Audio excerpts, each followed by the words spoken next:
आज हम लोग एक्सरसाइज 15.2 में क्वेश्चन नंबर 6 को देखेंगे। कह रहा है कि एक कमरे की लंबाई, चौड़ाई और ऊंचाई क्रमशः 8 मीटर, 6.5, 3.5 है। तो कमरे में स्थित हवा का आयतन ज्ञात कीजिए। कमरे के अंदर में कितना हवा, उसका आयतन ज्ञात कीजिए। तो देखिए बच्चों, कमरे में हवा का आयतन, चूँकि हम लोग जानते हैं कमरा तो घनाभाकार होता है, तो घनाभ का आयतन बराबर फार्मूला होता है L/V/H। उसी फार्मूला के बैठाने पर हमारा कमरे में हवा का आयतन निकल जाएगा। 182 मीटर की हो गया। देखिए LVH को बैठा दिए यहाँ पर, जो दिया हुआ मान मेरा।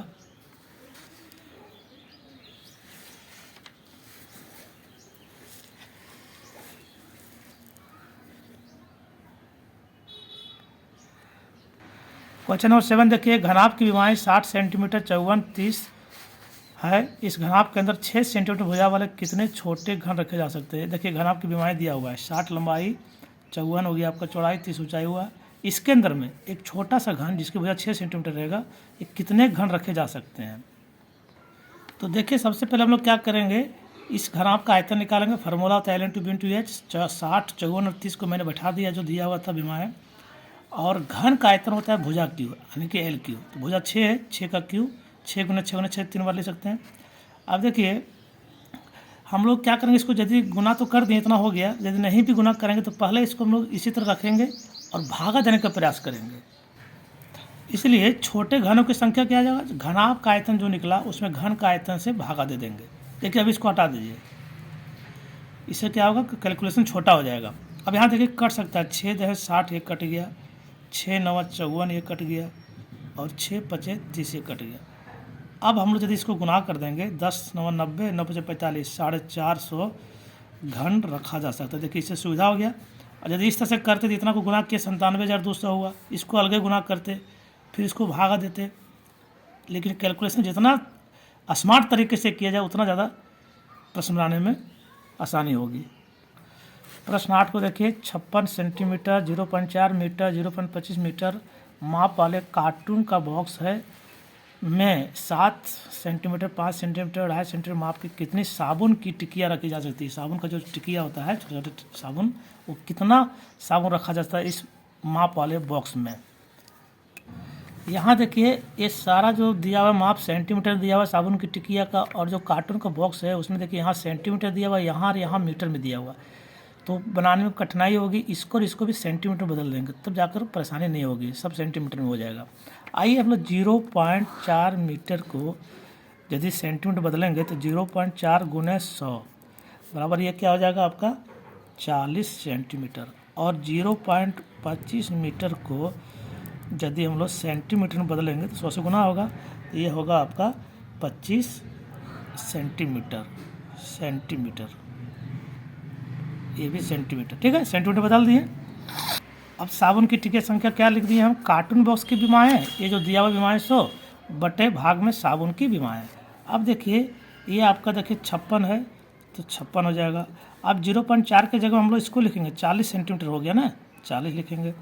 0.25 की जगह हम लोग इसको लिखेंगे 25 सेंटीमीटर लिखेंगे, सेंटीमीटर बदल दिए थे।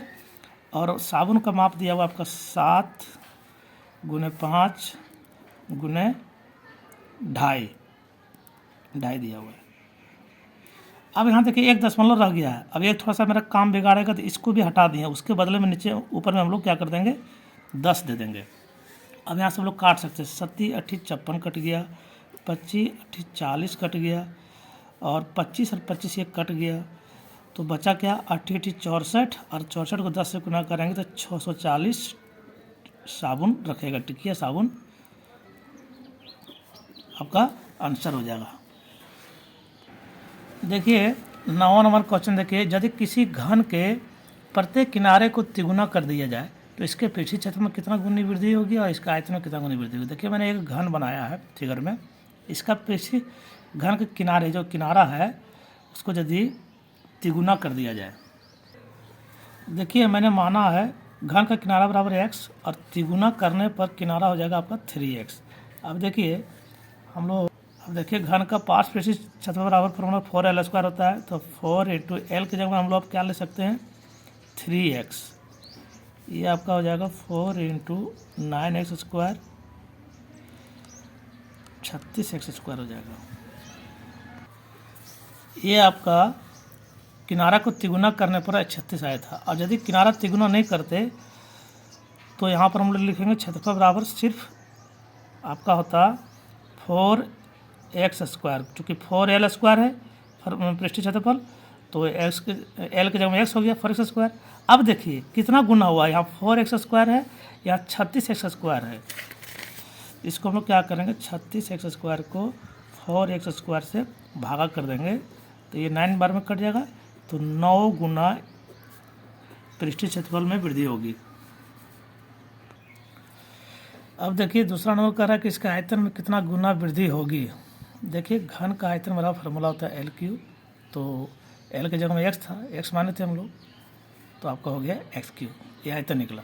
अब जब तिगुना कर देंगे, तिगुना करने पर आयतन हो जाएगा क्या, तिगुना करने पर तो 3x हो गया भुजा किनारा, तो 3x का क्यू हो गया, यानी कि आपका 27x³ हो गया। अब कहता है कि आयतन में वृद्धि, तो 27x³ में इस x³ से भागा दे दीजिए, कट गया x³ बराबर ये आयतन में 27 गुना वृद्धि हुआ। आराम से आप लोग इसको वीडियो को रोक करके समझिएगा, समझ में आ जाएगा। आइए प्रश्न 10 को देखते हैं। दो बेलनाकार आकृति है, इसका नाम ए और बी है। इसका व्यास 7 सेंटीमीटर, इसका 14 सेंटीमीटर ऊंचाई दिया हुआ है। इसका व्यास आपका 14 सेंटीमीटर दिया हुआ है, इसका ऊंचाई 7 सेंटीमीटर दिया हुआ है। अब कहता है कि दोनों में से किसका आयतन अधिक है, ये दोनों में से किसका आयतन अधिक है, और जांच कीजिए कि क्या अधिक आयतन वाले बेलन का पृष्ठीय क्षेत्रफल भी अधिक है। जांच यह करना कि यदि जिसका आयतन अधिक है तो क्या उसका पृष्ठीय क्षेत्रफल भी अधिक होगा। आइए देखते हैं इसे। फार्मूला लिख दिया, बेलन एक का आयतन बराबर πr²h। अब देखिए 22/7 हो गया, पाई का मान r, यहाँ पर देखिए 7 व्यास था, तो r हो जाएगा आपका व्यास की आधी होता है ना, r त्रिज्या 7/2 हो गया त्रिज्या, स्क्वायर है तो स्क्वायर दिए, और h आपका 14 दिया हुआ है। आइए 22/7 गुना 7/2 गुना 7/2 लिख सकते हैं इसको। ये 7 कट गया आपका, ये आपका 2 11 कट गया 11 बार में, ये आपका 7 बार में कटा, 2 7 14, सबको गुना करेंगे 539 सेंटीमीटर क्यू आ गया आपका बेलन ये का आयतन।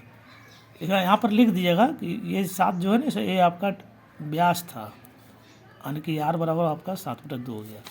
इसमें आपका ये जो है 14 है, ये आपका व्यास है, यानी कि यहाँ पर r बराबर 14/2 हो जाएगा। ठीक है, अब हम लोग बेलन बी का निकालेंगे। यहाँ पे फार्मूला लिख दिया है, बेलन बी का आयतन में πr² h, 22/7 हो गया, पाई का r बराबर 14/2, ये इसका आधा हो जाएगा ना, 14/2 त्रिज्या का स्क्वायर, और h आपका यहाँ पर दिया हुआ 7 लिख दिया है। अब देखिए 22/7 गुना 14/2 गुना 14/2 हम लिख सकते हैं, चूँकि स्क्वायर है यहाँ पर, ये 7 और 7 कट गया, 2 और 11 बार में कटा, 2 7 14 कटा, फिर 11 गुना 14 गुना 7 हमको करना पड़ेगा। 1078 सेंटीमीटर क्यूब बेलन बी का आयतन आया। अब देखिए प्रश्न में क्या पूछा था कि दोनों में से किसका आयतन अधिक है, तो यहाँ लिखेंगे इसलिए बेलन बी का आयतन अधिक है, आंसर हो गया, एक आंसर आपका निकल गया। अब देखिए, अब कहता है कि क्या पृष्ठीय क्षेत्रफल भी अधिक है, जिस बेलन का आयतन अधिक है उसका पृष्ठीय क्षेत्रफल भी अधिक है, तो दोनों का पृष्ठीय क्षेत्रफल निकालना पड़ेगा हमको ना। तो हमने लिख दिया कि बेलन ए का पृष्ठीय क्षेत्रफल बराबर क्या होता है, 2πr h + r, 2 हो गया, 22/7 हो गया, r के जगह में 7/2 होगा। देखिए यहाँ पर r 7/2 था इसके लिए, और आपका हो गया h के जगह में 14 है, r प्लस r आपका 7/2 है, बैठा दिए हैं। अब इसको हम लोग हल करते जाइए। ये 2 और 2 यहीं कट गया, 7 भी कट गया, यहाँ बचा 22, यहाँ आपका भिन्न का जोड़ के रूप में है, यहाँ कुछ नहीं मतलब 1 है, ये आपका 28 हो गया, और 2 कट गया, यानी कि आपका 7 हो गया। 22 गुना 28 7 35/2, 2 11 बार में कटा, इसको गुना कीजिए, गुना करने पर 385 सेंटीमीटर स्क्वायर आया। अब बेलन बी का निकालेंगे हम लोग। बेलन बी के लिए देखिए फॉर्मूला बैठा दिए हैं, यहाँ पर यार आपका 14/2 है, देख लीजिए 14/2 था, फिर आपका देखिए 7 हो गया, हाइट के जगह में हाइट इसका 7 ही था, और प्लस r फिर 14/2, इसको हल कीजिए, ये आपका कट जाएगा, 7 ने 14, 2 और 2 कट गया, आपका हो गया 44 गुना, ये आपका यहाँ भिन्न के जोड़ के जैसा था ना, इसको हल किए। अब देखिए ये हो गया 28/2, ये भी कट जाएगा 22 बार में, अब 22 और 28 को गुना किए, 22 और 28 को गुना किए। अब देखिए इसका आया था बेलन ए का 385 सेंटीमीटर स्क्वायर पृष्ठीय क्षेत्रफल, और इसका आया 616। तो देखिए बेलन बी का तो इसका अधिक है, और इसका आयतन भी बेलन बी का अधिक निकला था। तो लिख दिए हाँ, जिसका आयतन अधिक है उस बेलन का पृष्ठीय क्षेत्रफल भी अधिक होगा। तो आज का वीडियो समाप्त हुआ, मिलते हैं फिर हम लोग नेक्स्ट क्लास में।